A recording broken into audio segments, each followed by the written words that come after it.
Shalom Bapak Ibu saudara kasih Tuhan, selamat sore, selamat malam. Hari ini Selasa 16 Agustus 2022. Mari kita persiapkan hati kita akan mendengar kebenaran firman Tuhan lewat acara pesan gembala.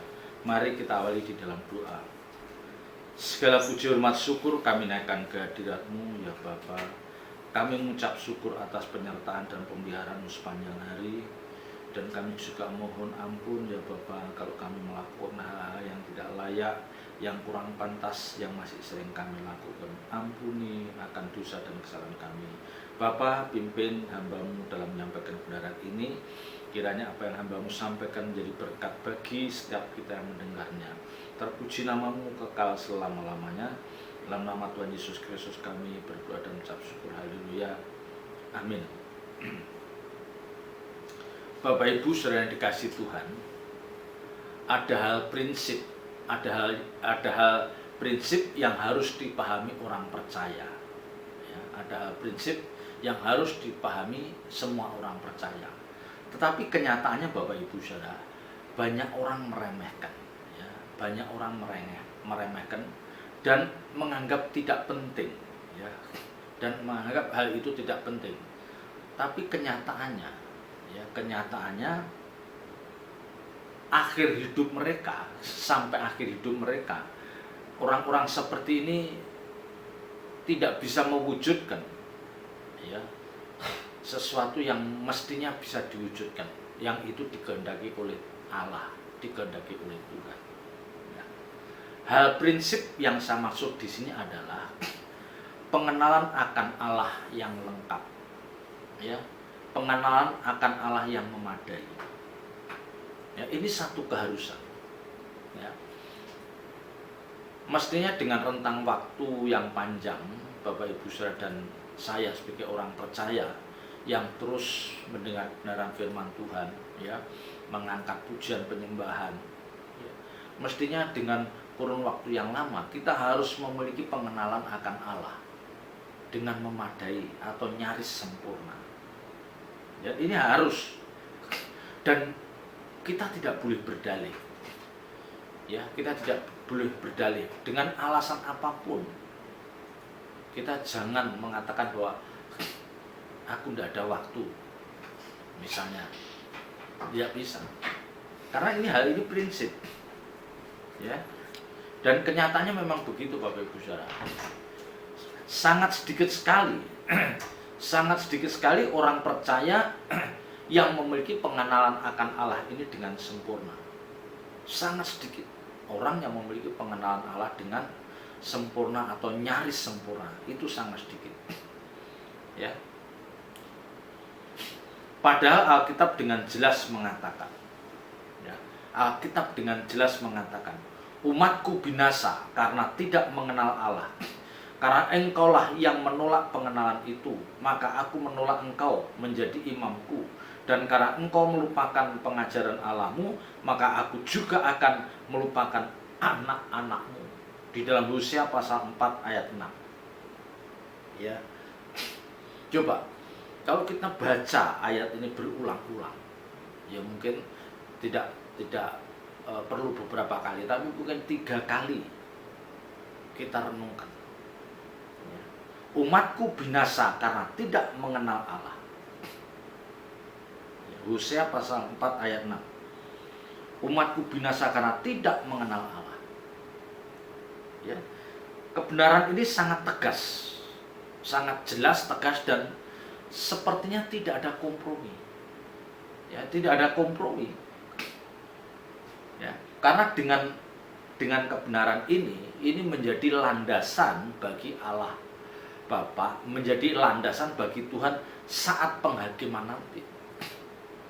Ya, akan nampak orang-orang percaya yang dia memang luarnya memang dia orang Kristen, mengaku pengikut Kristus, tetapi mereka tidak memiliki pengenalan akan Allah dengan memadai, tidak memiliki pengenalan akan Tuhan dengan lengkap atau nyaris lengkap.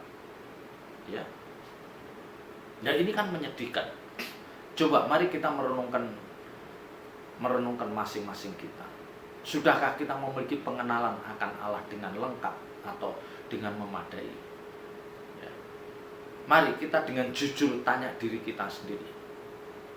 Tanya diri kita sendiri dengan jujur, sudahkah aku memiliki pengenalan akan Allahku yang aku sembah, Tuhanku yang aku agungkan? Ya, dengan memadai atau dengan nyaris lengkap memiliki pengenalan itu. Mari kita mempersoalkan hal ini. Ya. Karena pengenalan Allah, pengenalan akan Tuhan, pengenalan akan Allah itu tidak otomatis akan dirasakan, dialami oleh seseorang sekalipun mereka rajin ke gereja bertahun-tahun atau berpuluh-puluh tahun. Ya, jadi saya mengatakan mereka yang rajin ke gereja, bahkan mungkin jadi hamba Tuhan, jadi pembicara di mimbar, belum tentu mereka otomatis memiliki pengenalan akan Allah dengan memadai atau nyaris lengkap. Belum tentu. Ya. Karena orang-orang yang memiliki pengenalan akan Allah dengan lengkap, nyaris sempurna, kita bisa melihat dari peragaan hidupnya. Ya. Kita bisa melihat dari peragaan hidupnya. Waktu yang mereka miliki sebagian besar dihabiskan untuk apa? Ya, jadi di luar kita bekerja, waktu senggang kita itu untuk apa? Ya, hari libur, pulang kerja, ya, waktu kita dihabiskan untuk apa? Nah, itu kan bisa dilihat. Bagaimana cara mereka memperlakukan orang lain, itu bisa dinilai. Oh, orang ini memiliki pengenalan akan Allah dengan baik. Ya. Oh, orang ini memiliki pengenalan akan Tuhan dengan nyaris sempurna. Ya. Bagaimana peragaan hidupnya, bagaimana tutur katanya, ya. Bagaimana sikap hatinya, itu akan menunjukkan bahwa oh, orang ini memiliki pengenalan akan Allah atau orang ini sama sekali tidak memiliki pengenalan akan Allah. Tentu yang memahami hal ini adalah orang-orang yang sudah rohani. Ya, karena orang-orang yang sudah rohani, dia akan bisa menilai orang-orang yang tidak atau belum rohani. Ya, sebaliknya orang-orang yang tidak rohani, mereka tidak bisa menilai orang-orang yang sudah rohani. Alkitab mengatakan demikian. Ya. Jadi kalau dikatakan umatku binasa karena tidak mengenal Allah, coba gini, kalimat ini, kebenaran ini harus mengiang-iang di dalam telinga kita. Ya. Dan kita memperkarakan apakah keadaan saya saat ini tuh, apakah saya ini memiliki pengenalan akan Allah dengan lengkap atau nyaris sempurna. Mari kita jujur menilai diri kita. Ya.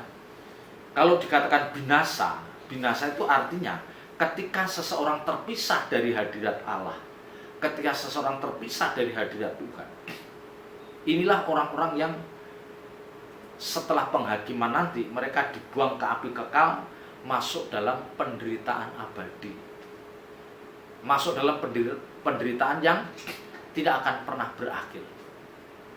Ya, ini orang yang dikatakan binasa, dia terpisah dari hadirat Tuhan. Ya. Padahal sebagai orang percaya, Bapak Ibu Saudara dan saya sebagai orang percaya harus memahami, ya, harus memiliki pemahaman yang benar, pemahaman yang lengkap bahwa langit baru, bumi baru, ya, yang Alkitab katakan Yerusalem baru, itulah tempat yang menjadi kerinduan kita. Ya, langit baru, bumi baru atau Yerusalem baru, itulah tempat yang menjadi kerinduan kita. Yang olehnya kita rela tidak menikmati dunia dengan segala keindahannya, yang olehnya kita rela menderita demi kita hidup benar di hadapan Tuhan. Ya. Dan karena memang itulah sasaran ibadah kita. Ya, memang itulah sasaran ibadah kita. Bagaimana kita bisa masuk langit baru, bumi baru, ada bersama yang mulia Tuhan Yesus di Yerusalem baru. Ya. Kalau Bapak Ibu Saudara menjadi orang percaya, menjadi pengikut Kristus, tetapi kita tidak merindukan ada di langit baru, bumi baru, kita tidak merindukan ada di Yerusalem baru, ini ada yang salah. Ya. Kalau orang percaya tidak merindukan langit baru, bumi baru, ada yang salah.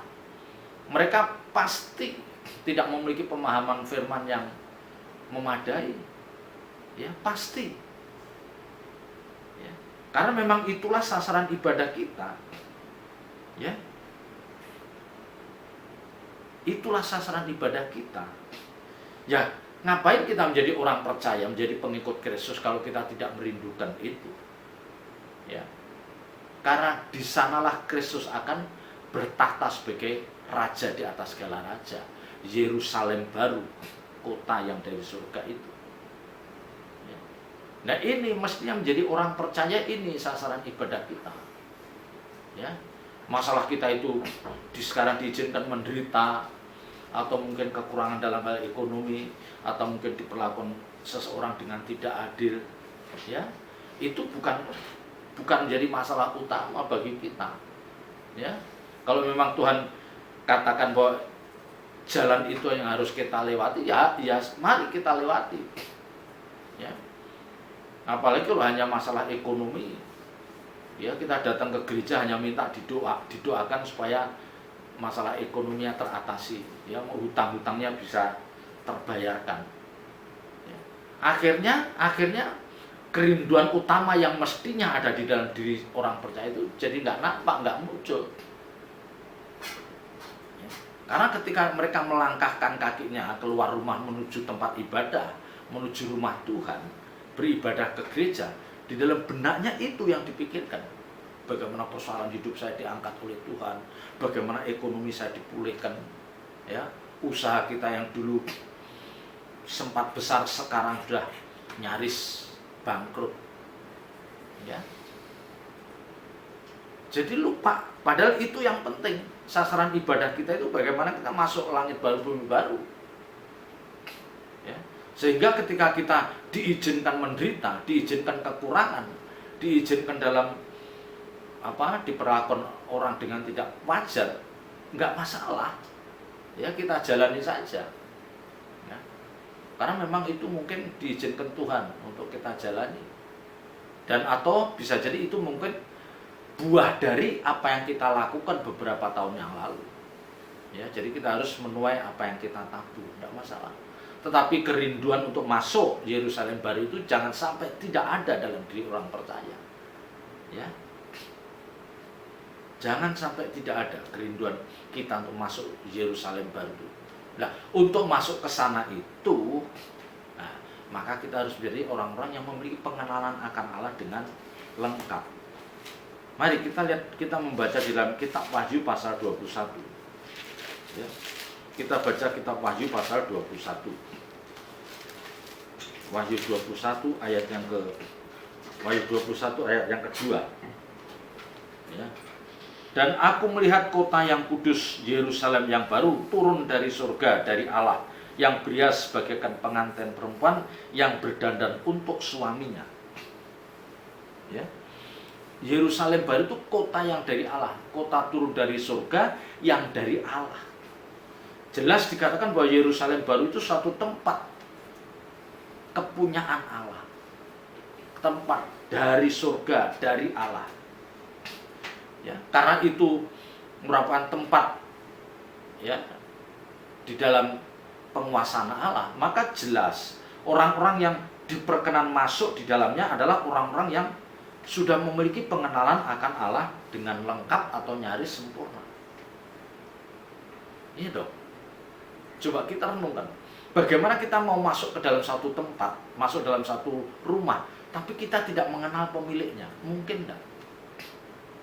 Coba kita berpikir secara logis. Kita merindukan, aku rindu masuk Yerusalem baru, masuk langit baru, bumi baru, tapi kita tidak mengenal pemilik dari langit baru, bumi baru itu. Ya, pemilik dari Yerusalem baru, kita tidak memiliki pengenalannya lengkap. Ya, ini kan aneh. Ya, aneh. Jadi orang-orang yang ada di langit baru, bumi baru atau Yerusalem baru pasti orang-orang yang sudah memiliki pengenalan akan Allah dengan lengkap. Ya. Dan mereka pasti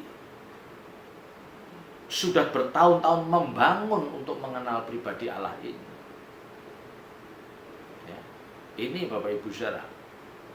Ya, karena ayat itu jelas Hosea tadi, umatku binasa karena tidak mengenal Allah. Ya. Kalau diajukan, karena engkaulah yang menolak pengenalan itu. Ya, umatku binasa karena tidak mengenal Allah, karena engkaulah yang menolak pengenalan itu. Jadi kita yang menolak. Ya. Jadi untuk mengenal Allah, bagaimana seseorang itu harus mengenal Allah, dia yang harus proaktif.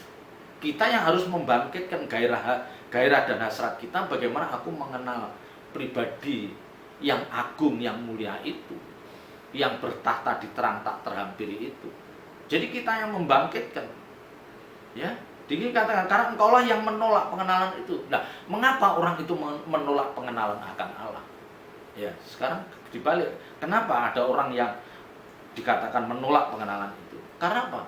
Inilah orang-orang yang merasa tidak memerlukan Allah, merasa tidak memerlukan Tuhan karena hidupnya sudah nyaman.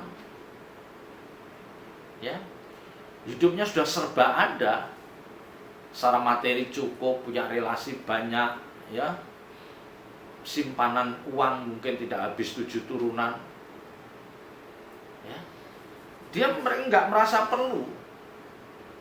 Maka katakan, maka aku menolak engkau menjadi imamku. Ya.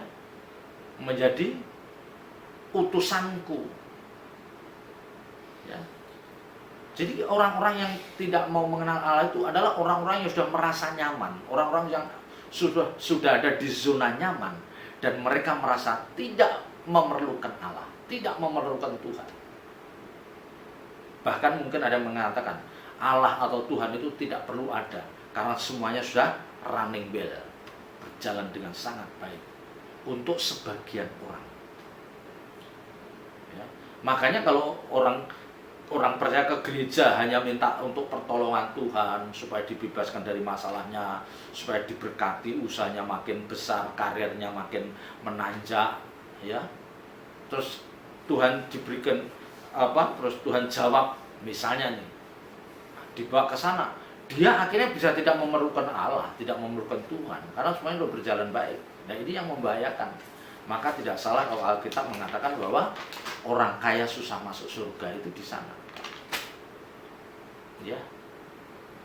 Ya. Bukan berarti orang kaya tidak ada yang masuk surga. Oh, ada, tetapi orang kaya sulit masuk surga.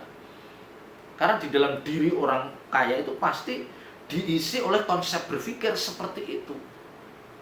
Ya, terus nanti dia mengadopsi dari filosofi lain bahwa oh, kalau aku sering sedekah ke banyak orang, oh nanti masuk surga. Ini makin sesat.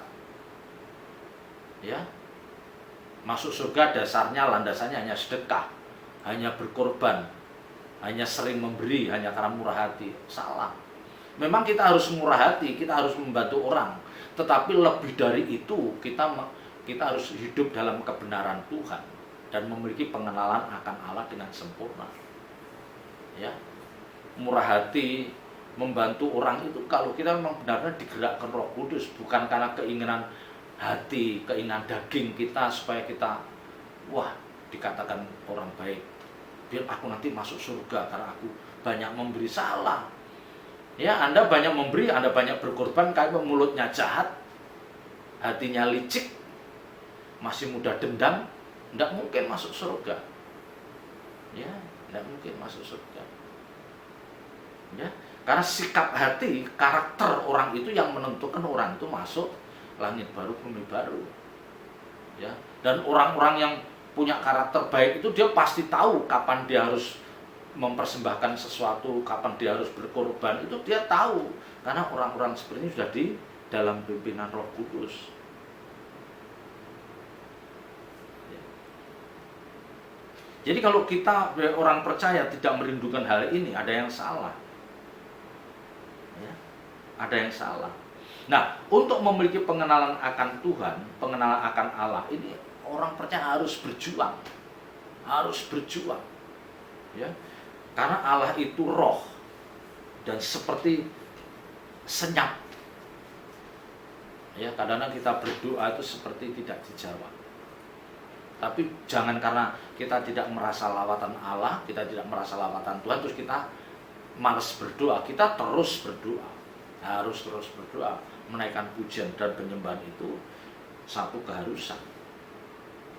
Nah ini, nah yang menyedihkan tadi dari Hosea tadi katakan, ya maka ya karena engkaulah yang menolak pengenalan itu, maka aku menolak engkau menjadi imamku, dan karena engkau melupakan pengajaran Allahmu, maka aku juga akan melupakan anak-anakmu. Nah ini yang lebih menyedihkan lagi. Jadi bukan hanya kita yang bisa terhilang, anak-anak kita juga akan dilupakan oleh Tuhan. Ya, karena nyaris mustahil kalau orang tuanya tidak memiliki pengenalan akan Allah dengan benar. Ya, orang tuanya saja nggak punya pengenalan akan Allah dengan benar. Ya, kecil kemungkinan anaknya memiliki pengenalan akan dengan benar. Kecil. Ya, memang ada sih. Kalau anak itu misalnya dia tinggal jauh dari orang tuanya dan dia ketemu orang-orang yang rohani, dia ketemu orang-orang yang takut akan Tuhan, dan dia terseret dalam pergaulan seperti itu, dibawa dalam suasana seperti itu, bisa. Tapi kalau dia masih hidup satu rumah dengan orang tua yang tidak memiliki pengenalan akan Allah dengan lengkap, kecil kemungkinan. Ya. Maka ini benar. Dan karena engkau melupakan pengajaran Allahmu, maka aku juga akan melupakan anak-anakmu. Lah ini yang membahayakan. Jadi bukan hanya kita, anak cucu kita yang ikut kena dampaknya. Ya. Maka yang selalu saya katakan, Bapak Ibu Saudara yang sudah berumah tangga, berkeluarga itu, tunjukkan kepada anak-anak kita, cucu menantu kita, bahwa kita adalah orang-orang yang mengasihi Tuhan. Mengasihi Tuhan, mengasihi Allah, tetapi bukan hanya di mulut, di bibir saja, tetapi lewat peragaan hidup kita. Mereka harus melihat bagaimana kita punya jam-jam doa. Mereka harus melihat bagaimana kita senang mendengar firman. Anak-anak kita harus melihat bagaimana kita murah hati. Ya, bagaimana sikap hati kita. Kita tidak pernah memiliki dendam, tidak pernah memiliki iri hati. Harus melihat. Ya. Jadi tidak mudah Bapak Ibu Saudara hal ini. Maka ketika saya mempersiapkan hal ini, saya merenungkan, iya, ya, ayat ini sangat jelas. Umatku binasa. Ya ini siapa saja. Bukan hanya ini, hamba Tuhan, pendeta pun kalau dia tidak memiliki pengenalan akan Allah, tetap aja binasa. Ya. Kalau kita lihat di dalam Hosea pasal 6, dikatakan Hosea 6 ayat 6. Aku menyukai kasih setia dan bukan korban sembelihan, dan menyukai pengenalan akan Allah lebih daripada korban-korban bakaran. Ya. Jadi di sini mengatakan aku menyukai kasih setia, ya. Orang yang suka mengasihi, orang yang setia, dan bukan korban sembelihan. Jadi korban sembelihan itu bukan segalanya. Dan menyukai pengenalan akan Allah lebih daripada korban-korban bakaran. Ya artinya apa? Pengenalan akan Allah itu lebih dari persembahan-persembahan yang kita bawa ke rumah Tuhan. Ya, tetapi ingat, bukan berarti kita tidak membawa persembahan ke rumah Tuhan, bukan. Ya, tetapi landasan membawa persembahan ke rumah Tuhan itu harus mengerti kebenaran firman Tuhan, memiliki pengenalan akan Allah dengan benar. Ya, kita lihat di dalam Efesus pasal 1. Kita lihat di dalam Efesus pasal 1 ayat yang ke-17. Efesus pasal 1 ayat yang ke-17. Dan meminta kepada Allah Tuhan kita Yesus Kristus, yaitu Bapa yang mulia itu, supaya Ia memberikan kepadamu roh hikmat dan wahyu untuk mengenal Dia dengan benar. Ya. Ini doa Paulus untuk jemaat Efesus. Dikatakan, ayat di atasnya dikatakan, karena itu setelah aku mendengar tentang imanmu dalam Tuhan dan tentang kasihmu terhadap semua orang, aku pun tidak berhenti. Jadi imannya sudah oke, kasihnya sudah baik, tetapi satu hal yang dia doakan, supaya kamu diberikan roh hikmat dan wahyu, supaya memiliki pengenalan Allah, untuk mengenal Dia dengan benar. Jadi untuk mengenal Dia dengan benar harus ada roh hikmat dan wahyu, dan Paulus mendoakan jemaat Efesus ini. Jadi betapa pentingnya seseorang memiliki pengenalan akan Allah, pengenalan akan Tuhan dengan benar, dengan lengkap. Karena dengan memiliki pengenalan yang benar, kita pasti memperlakukan Allah dengan benar, memperlakukan Allah dengan sangat baik. Ya, kalau kita tidak memiliki pengenalan, maka kita akan memperlakukan Allah, memperlakukan Tuhan dengan seenaknya. Ya, kita merasa hidup di kawasan yang tidak bertuhan. Kita seenaknya ngomong, seenaknya berbuat. Itu tidak memiliki pengenalan Allah dengan benar. Ya, jadi mari Bapak Ibu Saudara, kita berjuang. Ya, ketekunan kita ibadah harus disertai dengan keinginan yang kuat untuk memiliki pengenalan Allah, pengenalan akan Tuhan dengan benar. Biar kita tidak menjadi orang yang terbuang, terpisah dari hadirat Allah, yang Alkitab katakan menjadi orang yang binasa. Ya, selamat berjuang untuk bisa memiliki pengenalan Allah dengan benar. Mari kita berdoa. Bapa di surga, meteraikan firman-Mu dalam setiap hati kami dan ajar kami melakukannya. Roh Kudus mampukan kami dan terus bangkitkan gairah kami untuk kami terus mengejar bagaimana kami mengenal Engkau dengan benar. Dalam nama Tuhan Yesus Kristus kami berdoa. Haleluya. Amin.